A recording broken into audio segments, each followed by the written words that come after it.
நமது திருப்பூர், அதாவது பேர்லேயே வந்து திருவை வச்சிருக்கிற பேர் மதிப்பு கூடிய திருப்பூர்.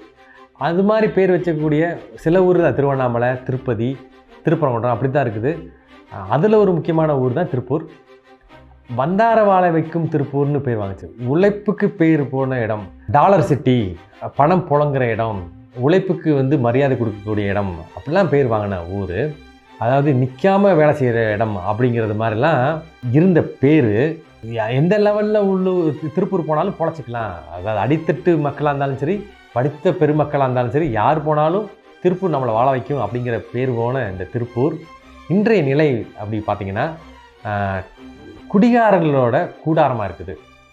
அதே மாதிரி பார்த்திங்கன்னா கடங்காரங்களோட கூடாரமாக இருக்குது.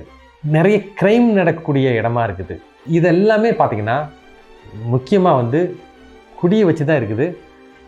சொல்லக்கூடிய புள்ளி விவரமும் அதில் தெளிவாக இருக்குது. என்னென்னாக்கா இருக்கிறதுலேயே வந்து மது வந்து அதிகமாக விற்பனையாகக்கூடிய இடமா திருப்பூர் இருக்குது அப்படிங்கிறது வந்து மிகப்பெரிய பின்னடைவு.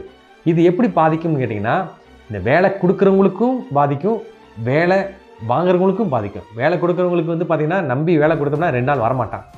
அதே மாதிரி வேலை வாங்குறவங்க வந்து பார்த்திங்கன்னா 2 நாளைக்கு மேலே சம்பாதிக்க முடியாது. அதுக்குள்ளே வந்து குடி வந்து நம்மளுக்கு எடுத்துரும். இப்படி ஒரு லேபர் கம்யூனிட்டியும் சரி, அந்த ஓனர் கம்யூனிட்டியும் சரி, 2 பேருக்கும் பாதிக்கக்கூடிய ஒரு விஷயந்தான் இந்த மது பழக்கம்.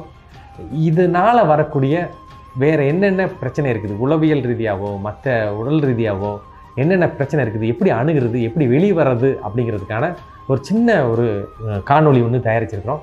தயவுசெய்து நேரம் கிடைக்கிறப்ப பார்த்து அதன் மூலமாக பயன்பெறுமாறு ரொம்ப ரொம்ப வேண்டி கேட்டுக்கிறோம். திருப்பூரை வந்து திரும்பவும் உழைப்புக்கு பேர் போன ஊராக மாற்றி உழைப்புக்கு உதாரணமான ஒரு ஊராகும், அந்த புகழிலும் சரி சம்பாத்தியத்திலும் சரி உச்சத்துக்கு கொண்டு போகணும் அப்படிங்கிறது தான் என்னோடய சிறு விருப்பம்.